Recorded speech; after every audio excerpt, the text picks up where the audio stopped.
the seal. So it basically goes like that. So it's like think of the resonator as a muffler for your Sprinter van.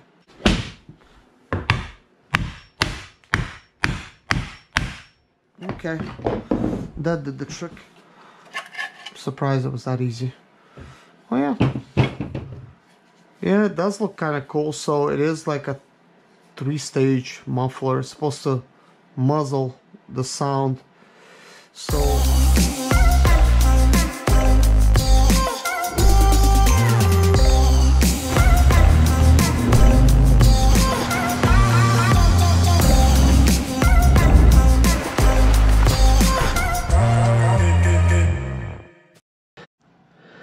hello guys, and welcome to another day with Zimaleta.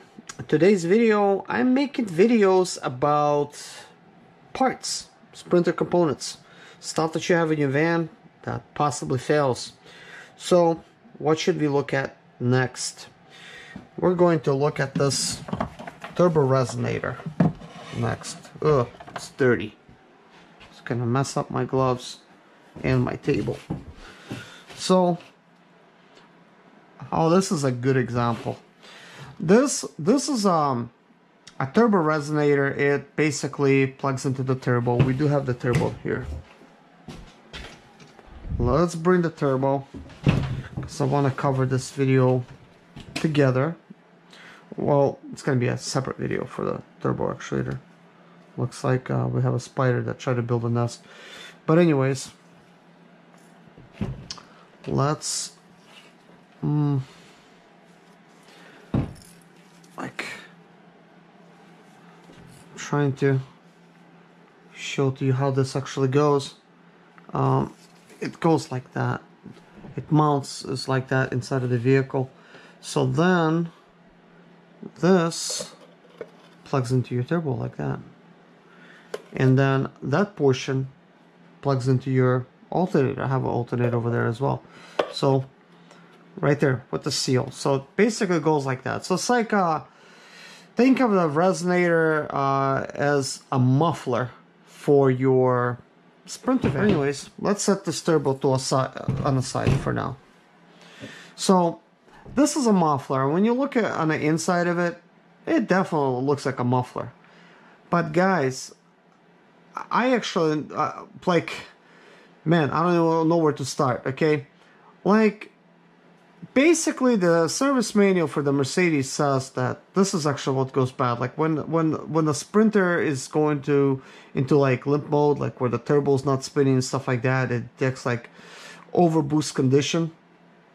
It puts it into limp mode because chances are your turbo actuator is leaking. Now there is a fix for it. You could buy a permanent metal type of turbo actuator. Turbo resonator, and it's never gonna break on you again.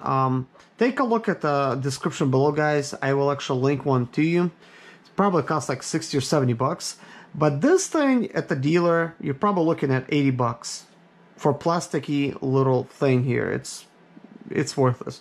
Now, is it possible to fix it? I believe so, but here's what the manual says. That look for basically a seam to be leaking. Take a look at the seam. It's really nicely defined. It's kind of like nicely opened. Over here, that's the way the seam's supposed to look like. You see it's kind of closed, but look at that. It blasted this one way open. And as a matter of fact, we could probably pry this thing open and actually take it apart because of that. Maybe. I would like to. I could easily cut myself. I just pricked myself with a screwdriver. So yeah, don't do this at home.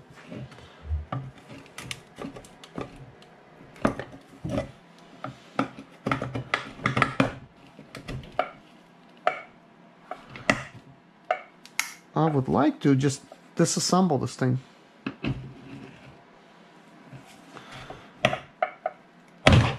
So I could show you what it looks like inside.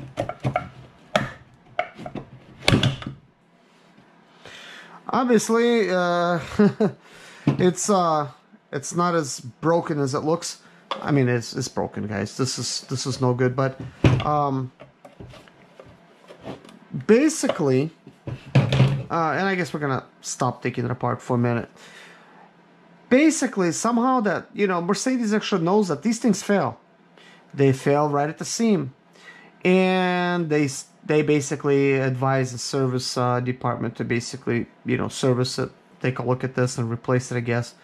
And I'm kind of always wondering, is this done on purpose so that they could just make money? You know, you bring your vehicle in, possibly not only that your turbo resonator is going to be replaced, they're probably going to replace the actuator, they're probably going to replace the turbo, they're probably going to replace a tube that goes on the turbo, and you know, and basically do some programming and stuff like that. You're going to leave out of there with like a $3,000 bill or more, when all you really need is a turbo resonator, you know.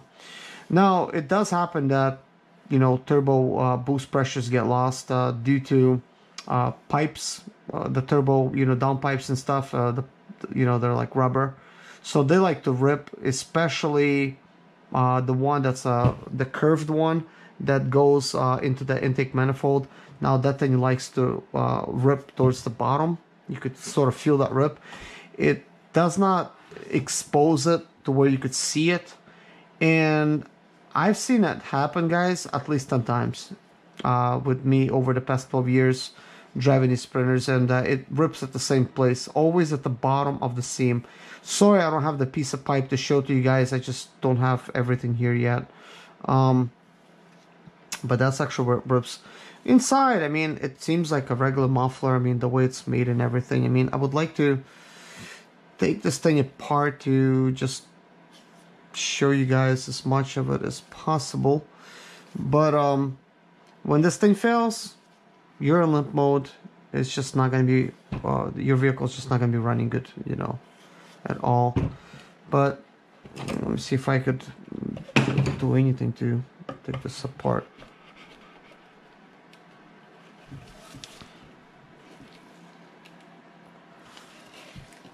I'm surprised how thin of a lip this is over here. Like they glue this, and I'm trying to open it up to see like is there any seal or anything like what do they have in there?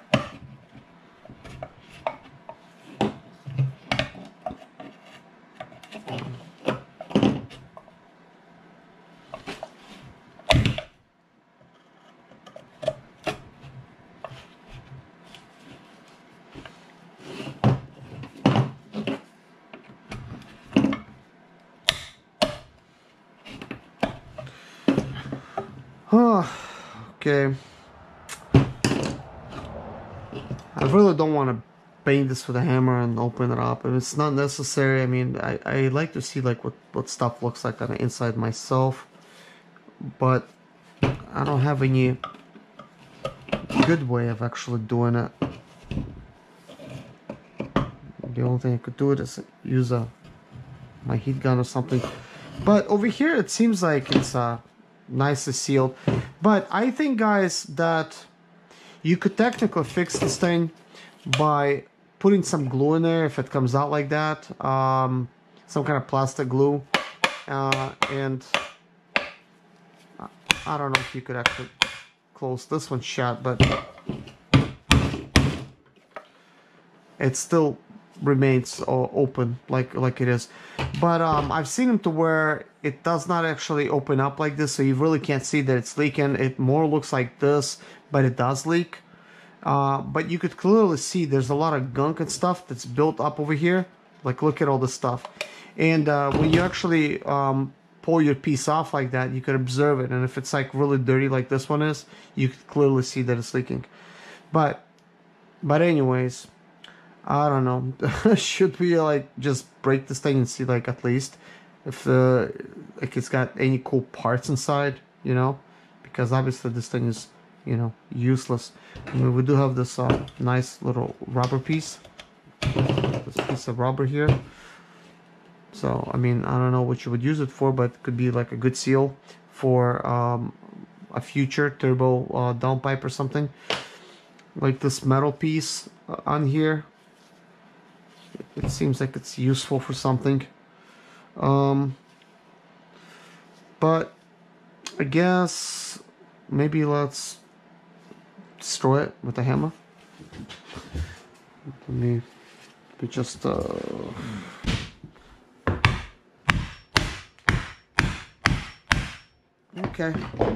that did the trick. Surprised it was that easy. Oh yeah, it does look kind of cool. So it is like a 3-stage muffler. It's supposed to muzzle the sound. So looking at if there's any kind of like rubber seal, I don't see any of that, and it's not really supposed to have any of that. Like, I would not, like, if I would be the manufacturer, probably not put that in there. But I would certainly glue this thing really good. Like, I mean, this is a Mercedes part. Like, I just don't see, like, why they have to make it so cheap. Special, there is a fix for it. I mean, it's not a muffler. It's, you're gonna probably hear your turbo open up a little bit more, but I mean, I see some of this glue in here. It's just not good.